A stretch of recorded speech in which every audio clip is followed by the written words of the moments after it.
Zone 2 training has blown up. Every watch, app, and podcast is telling you it's the secret to building endurance. And they're not wrong. Zone 2 is foundational.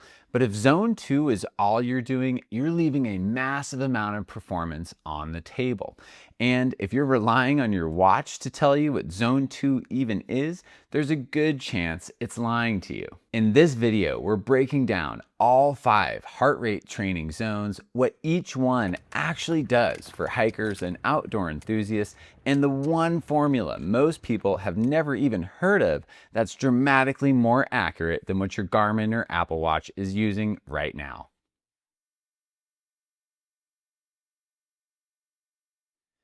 My name is Mikey Bell with Outdoor Adventure Training, and before we break these down, let's make sure we're on the same page about what heart rate training zones actually are. Heart rate zones are intensity ranges that correspond to what's happening inside your body relative to how hard you're working. Each zone is a percentage of your maximum heart rate, and each one drives a completely different physiological adaptation. Now, everything you're about to hear is based off one very important number, your maximum heart rate. And how we calculate or estimate your maximum heart rate is what most people get wrong. But we'll get there in a few minutes. First, we're going to walk through each zone and what it's all about, starting with the foundation.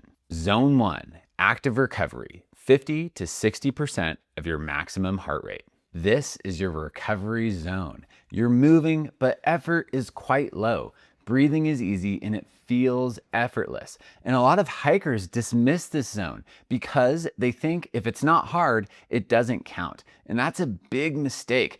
Active recovery is what keeps the blood flowing without adding additional stress.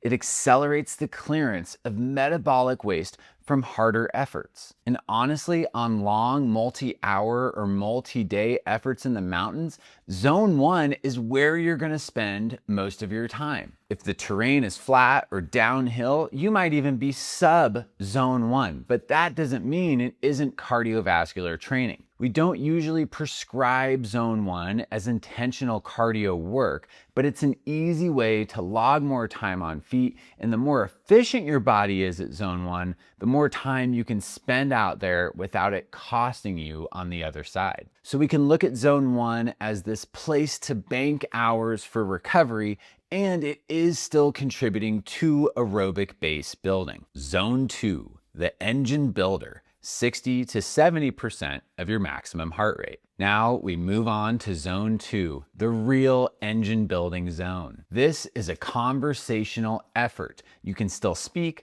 but you might be a little bit winded in between sentences. On the trail, it feels like a mellow, sustained uphill walk where you're working but not gasping for air. At this intensity, something remarkable happens inside of your body. Your mitochondria, the energy-producing structures inside your muscle cells, get stressed in exactly the right way to multiply and become more efficient. Your body shifts towards burning fat as a primary fuel source, which matters a lot on big days in the mountains.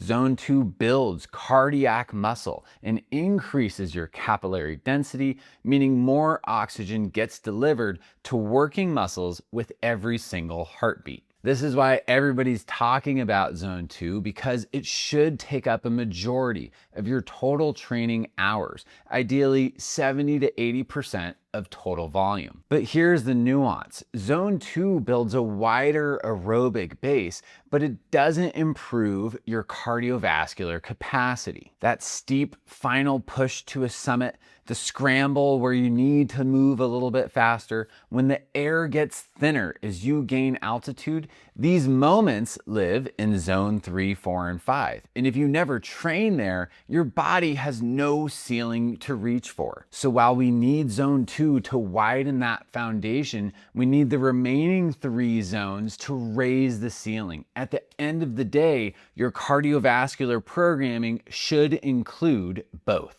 Zone 3, tempo work, 70 to 80% of your maximum heart rate. Zone 3 is where things start to get interesting, and a lot of recreational hikers and athletes accidentally spend way too much time in this zone. Sometimes we might call zone 3 a race pace. It's comfortably hard, your breathing intensifies, you can probably speak in short sentences, but definitely not long ones, and it feels like really productive training. But here's the catch. Zone 3 is often referred to as a gray zone or a bit of a no man's land because it's too hard to stimulate the zone 2 aerobic adaptations, but it's not hard enough to drive the anaerobic adaptations of zone 4. Training here in every cardio session means you're going to be dealing with some chronic fatigue, never fully recovering between sessions, and not reaping the high-end benefits of true interval work. That said, zone 3 does have a place.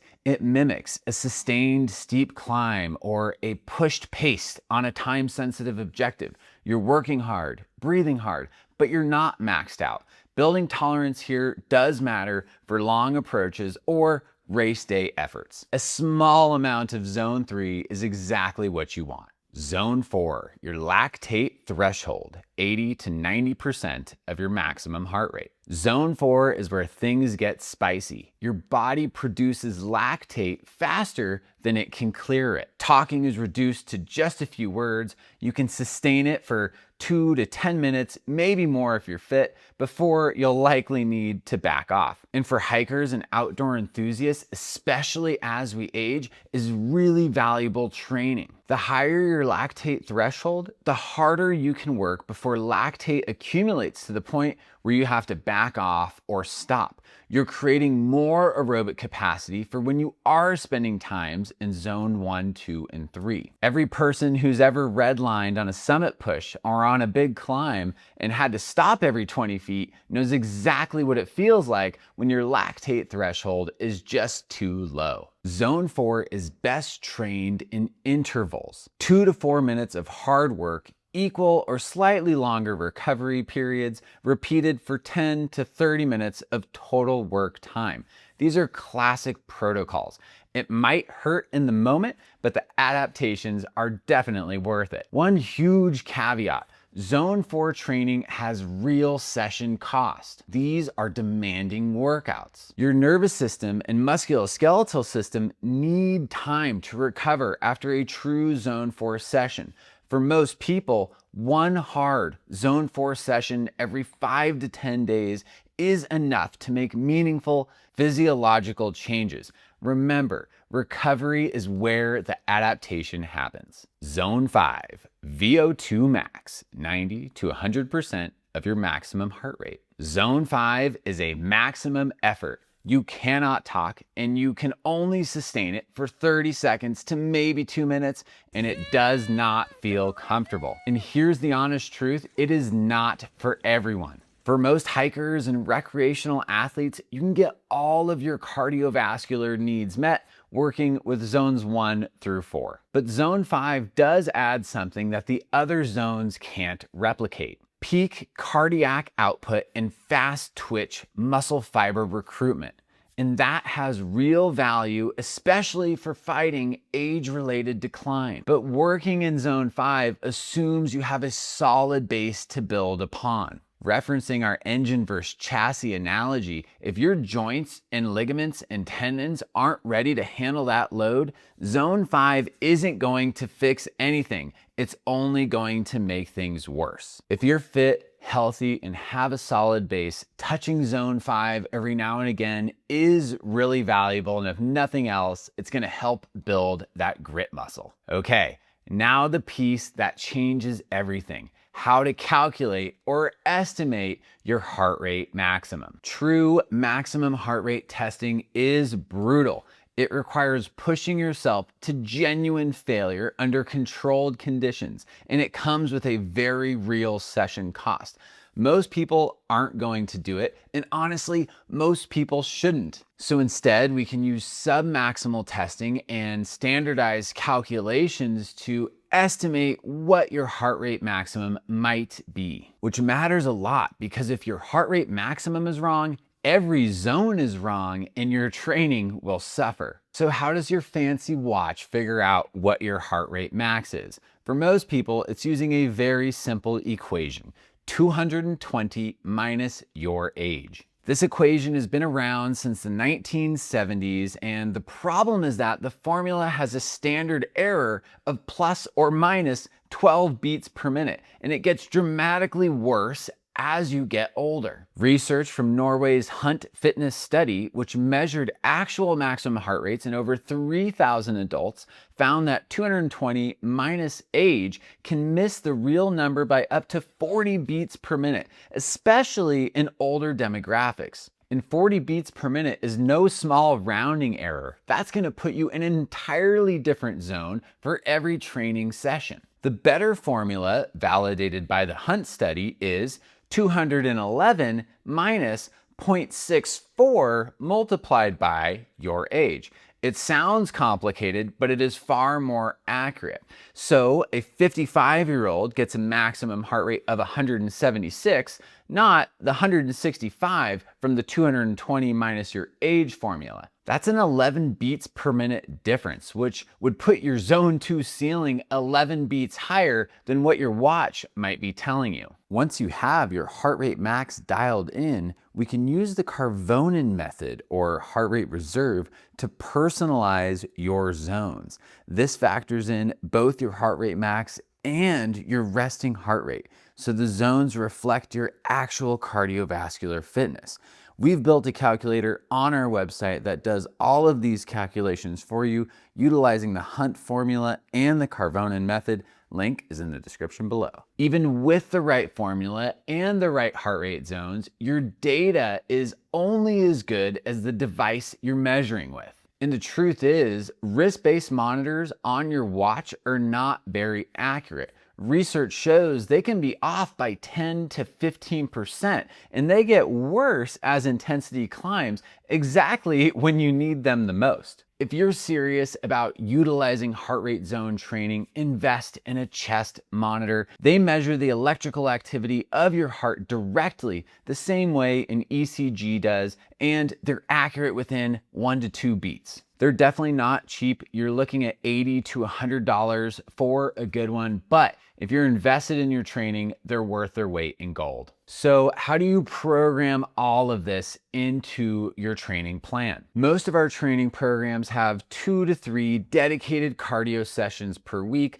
layered in between strength training sessions, which is plenty to see adaptations in both domains. The real key is to slowly layer in your cardio in the same periodized fashion you do with your strength and stability training. You don't start by maxing out on deadlifts, so you probably shouldn't start with zone 4 hill sprints. Start easy with logging hours in zone 1 and zone 2, building your aerobic base. Let your tendons and joints catch up to the increased work demand.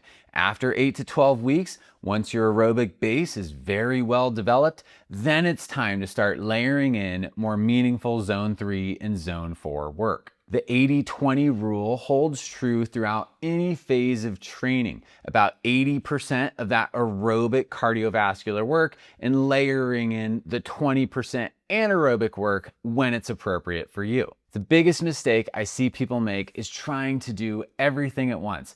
Build your chassis first, then start building your engine, then improve your upper threshold capacity. That is the order that drives long-term success. Heart rate zone training can feel complicated because honestly, it is. There's a lot to learn. There's a lot of variables involved, and there's a ton of misinformation out there. But once you understand the zones and know how to calculate them accurately, it becomes an invaluable tool to level up your time outside. If you want a program that periodizes all of this for you, built around real trail demands, designed for hikers, backpackers, and mountaineers, we have a program built just for you. Link is in the description below to start your 7-day free trial. Thanks again for joining us. As usual, if you have any questions, leave them in the comments, send us a message, check out our website, and we look forward to seeing you in the next one.